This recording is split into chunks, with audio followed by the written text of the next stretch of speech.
Hello everyone. आज के इस वीडियो लेक्चर में मैं केमिस्ट्री का एक ऐसा इम्पॉर्टेंट टॉपिक डिस्कस करने जा रहा हूँ जहाँ पे बच्चे यूजुअली कंफ्यूज रहते हैं।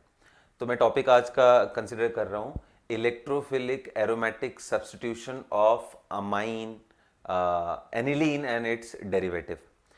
तो ये टॉपिक पकड़ने के पीछे रीज़न ये है कि आपने जितने भी इलेक्ट्रोफिलिक एरोमेटिक सब्स्टिट्यूशन देखे हैं, like आप benzene when treated with halogen Cl2 in the presence of FeCl3, या फिर बेंजीन का treatment RCl in the presence of AlCl3, या फिर आप ले लो acylation reaction RC double bond OCl in the presence of Lewis acid AlCl3 और FeCl3, या फिर इसका सिंपल रिएक्शन करने के नाम पे अगर मैं बात करूं तो बेंजीन का reaction with nitration HNO3 in the presence of H2SO4। तो जब भी आप बेंजीन लेते हो तो क्लोरीनेशन कराने के लिए हमें लुईस एसिड चाहिए होता है। लेकिन अगर इसके रिस्पेक्ट में मैं डिस्कस करूं कि आपके सामने अगर बेंजीन के बजाय मैं एनिलीन ले लूं,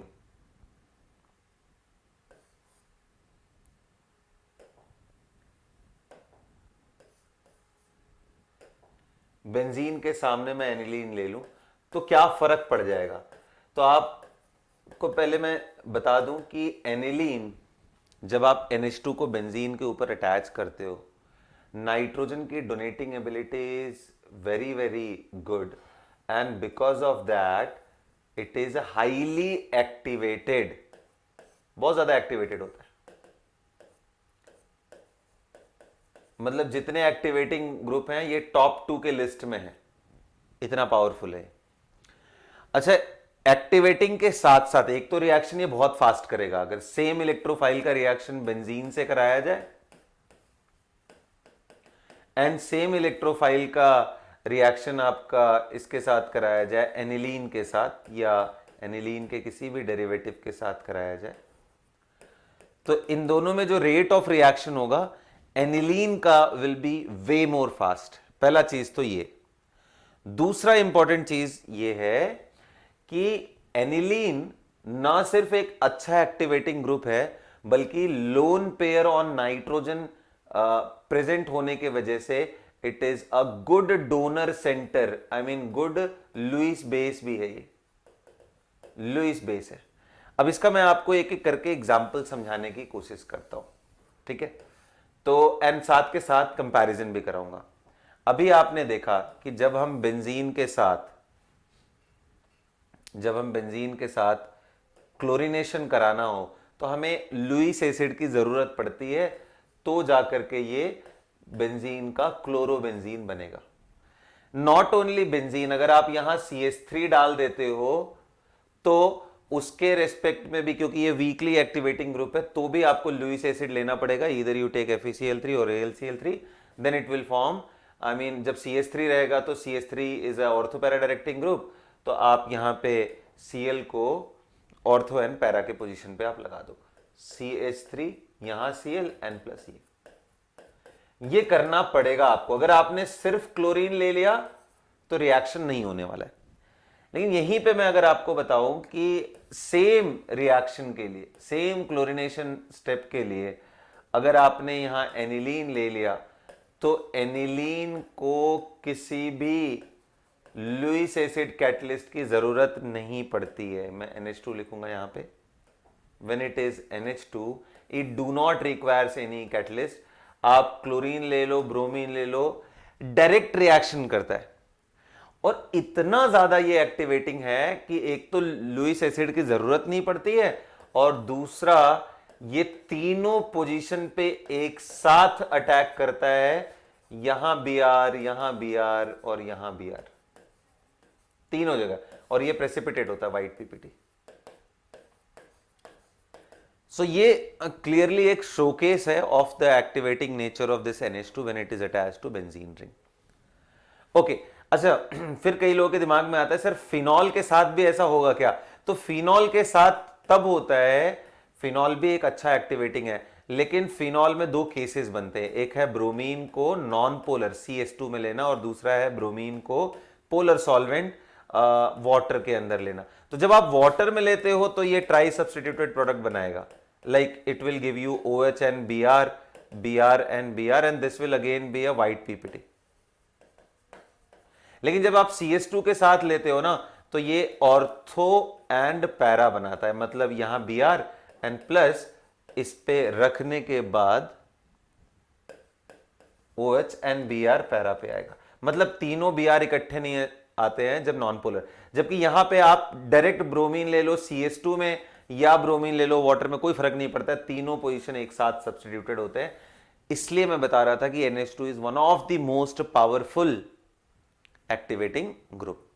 तो एक पहली चीज तो ये समझा दी मैंने।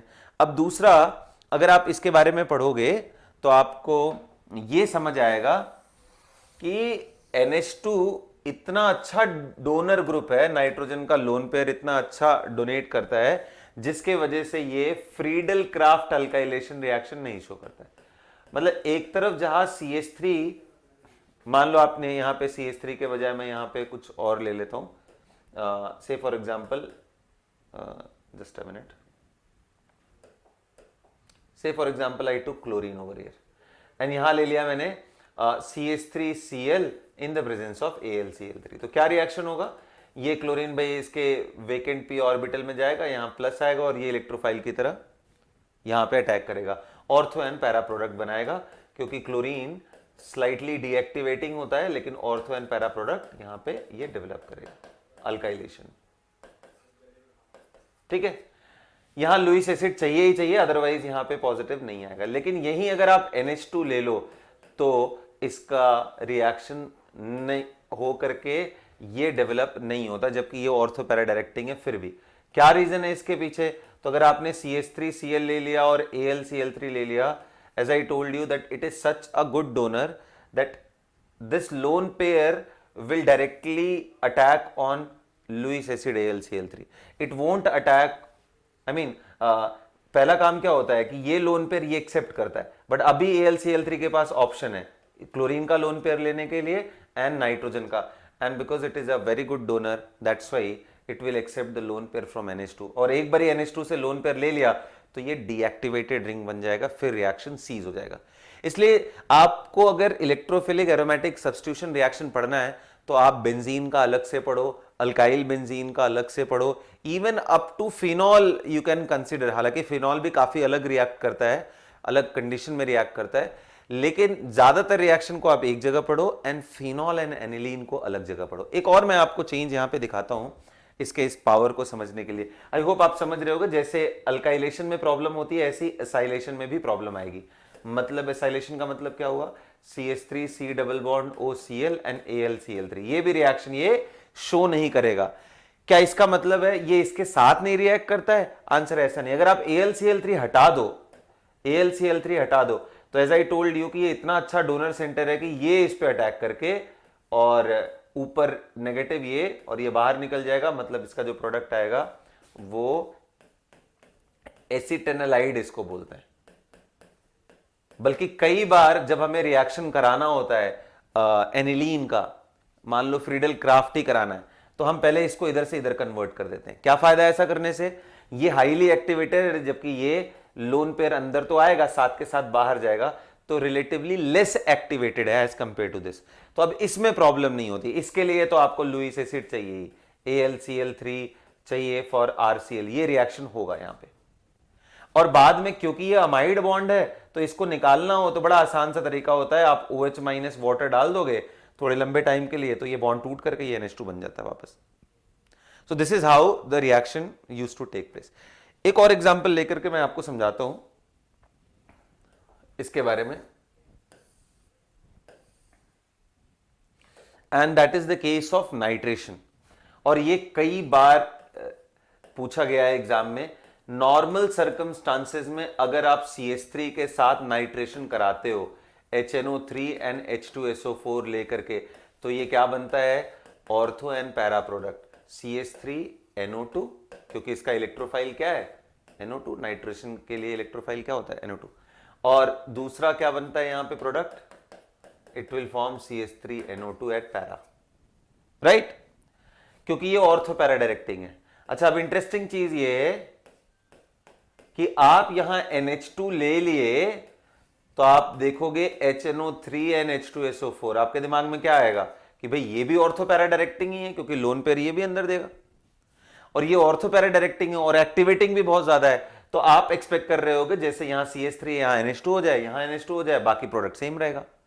लेकिन आप किताबों में देखोगे तो जो सबसे ज्यादा परसेंटेज में है NH2 के साथ, दैट इज पैरा नाइट्रो, 51% ये है।